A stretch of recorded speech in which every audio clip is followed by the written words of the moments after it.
날 채우네. 주 은혜 내게 있네. 그대로 날 채우네. 성경의 숲을 걷다. 오늘은 느헤미야 첫 장인 느헤미야 1장입니다. 오늘부터 느헤미야서를 공부하게 될 것인데요. 우리는 종종 느헤미야서를 에스라서와 구분해 독립적인 책으로 간주하지만 이미 서론에서도 말씀드린 대로 에스라서와 느헤미야서를 연속적인 하나의 책으로 취급하는 것은 오랜 전통이었습니다. 에스라의 기한과 느헤미야의 기한은 불과 14년의 사이에 있었던 일이었고요. 두 사람이 예루살렘 재건과 공동체 재건을 목표로 삼았고요. 또한 첫 번째 기한자들의 명단이 느헤미야 7장에 묘사되고 있다는 점도 그렇고요. 에스라의 사역하는 모습이 느헤미야 8장에 묘사되어 있다는 점에서 두 책의 연계성과 흐름을 감안하면 하나의 책으로 이렇게 보고 있는 것입니다. 이제 우리가 읽어 나갈 느헤미야서는 시작부터 기도하는 모습이 등장합니다. 예루살렘의 소식을 들은 느헤미야가 슬피 울며 하나님께 기도하고 있는데요. 사실 그의 직업과 지위를 알게 되면 이런 모습은 이해가 안 될 수도 있습니다. 왜냐하면 그는 페르시아의 수상궁에서 왕의 신뢰를 받고 있었던 관료로서 부족한 것이 없는 사람인데다 또 그가 들은 일은 페르시아로부터 무려 1500km나 떨어진 변방에서의 일이었기 때문입니다. 그리고 그는 페르시아에 살고 있는 유대인 3세였는데 쉽게 말하면 교포 3세 정도였습니다. 그가 페르시아 왕국에서 하는 일은 왕의 술 관원이었습니다. 학자들 따르면 고대 근동에서 술 관원은 오늘날로 이야기하면 대통령 비서실장, 경호실장을 겸하는 권력의 실세였다고 합니다. 고대사에서는 술이나 음료에 독을 타서 왕을 살해하는 일이 종종 벌어졌는데요. 그러기에 술 관원은 왕의 각별히 신이 많은 사람만 오를 수 있는 자리였습니다. 어떤 면에서는 왕의 형제나 자식들보다도 더 신뢰받는 사람이었던 것입니다. 이런 자리였기 때문에 느헤미야는 영화와 부귀를 누렸을 것입니다. 한마디로 아무것도 아쉬울 게 없는 사람이었는데요. 그런 그가 고국에 대한 소식을 접했던 것입니다.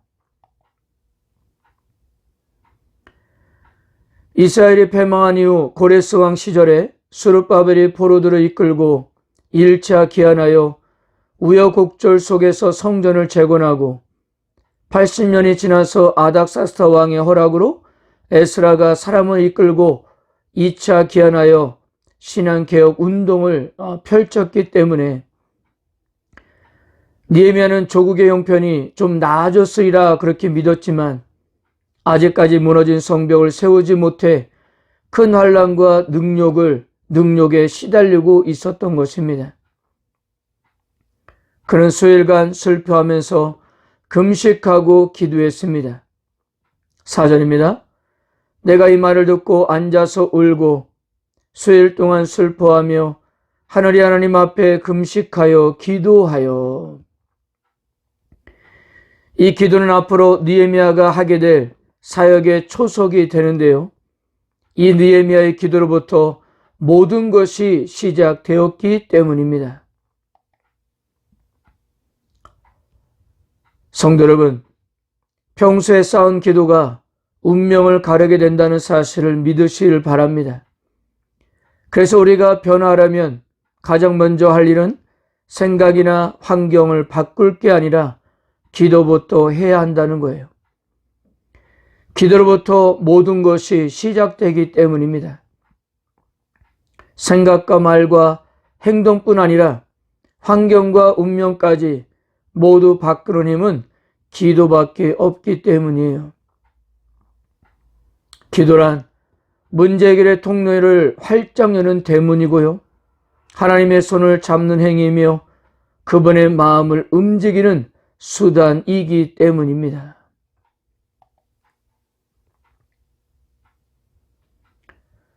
자, 느헤미야의 기도에서 주목해야 할 것이 있는데요.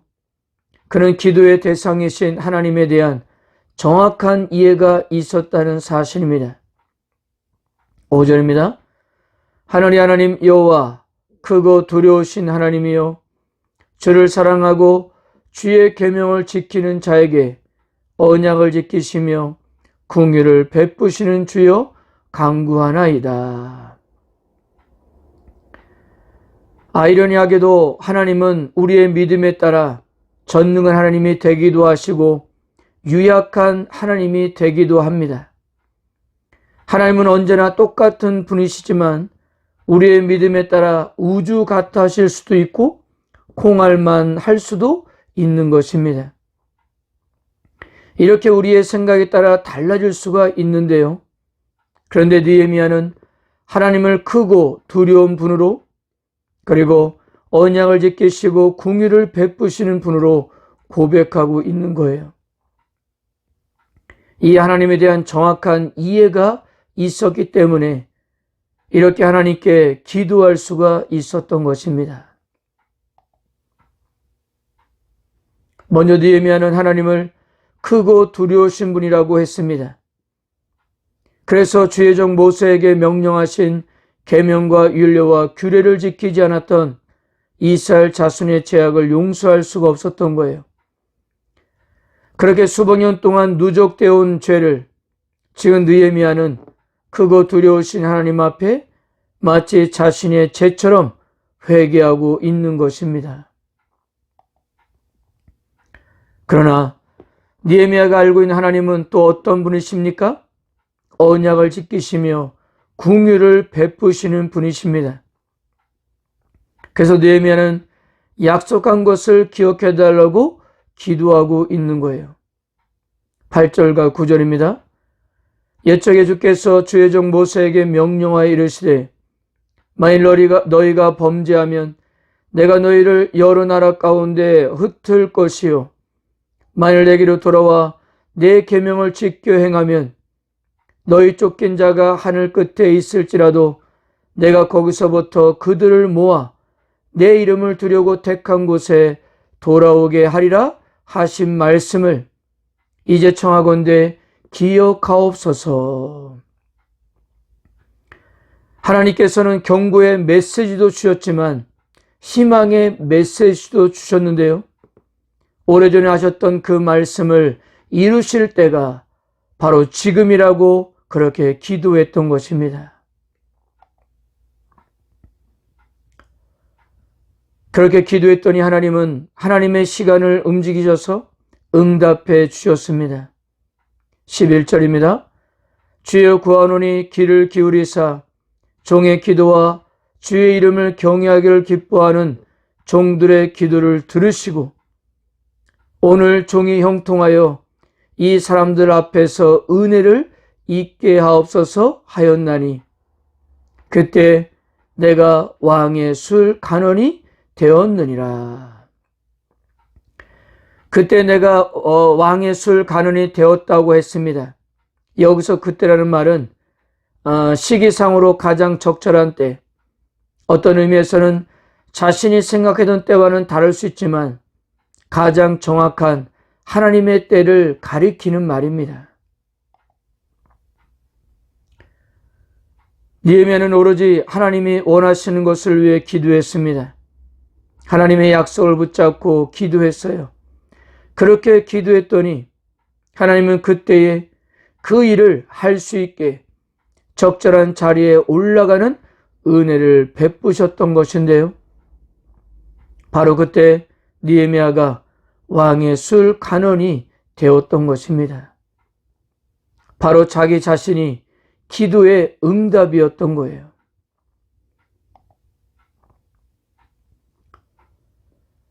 사랑하는 성도 여러분, 기도가 가장 먼저라는 것을 모르는 사람이 없을 것입니다.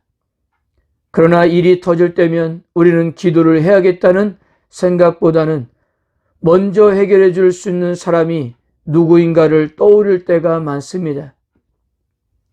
그런 우리에게 느헤미야가 보여주는 태도는 오래 기억해야 할 모범입니다. 그의 현재 위치는 요즘의 대통령 비서실장이나 특별 보좌관 같은 정도였을 거예요. 즉 무엇입니까? 속수무책으로 사태의 추이를 망연히 지켜볼 수밖에 없는 그런 힘없는 사람이 결코 아니었다는 사실입니다. 그럼에도 그가 가장 먼저 한 일은 언약의 하나님을 붙들었던 것입니다. 가장 근본적인 도우심은 하나님께 있다는 사실을 믿었기 때문이에요. 그리고는 피를 토하는 심정으로 하나님께 호소했던 거예요. 그러므로 우리에게 어떤 힘든 일이 생기거든 사람을 붙들지 마시고 먼저 하나님을 붙드십시오. 성경 말씀에 기록되어 있는 수많은 약속들을 붙잡으세요. 그렇게 약속을 붙들고 구하는 기도보다 더 강력한 기도는 없기 때문입니다. 오늘도 어떤 상황에서 믿음으로 하나님을 인정하고 기도하는 여러분들에게 하나님께서는 응답해 주실 것입니다. 아멘.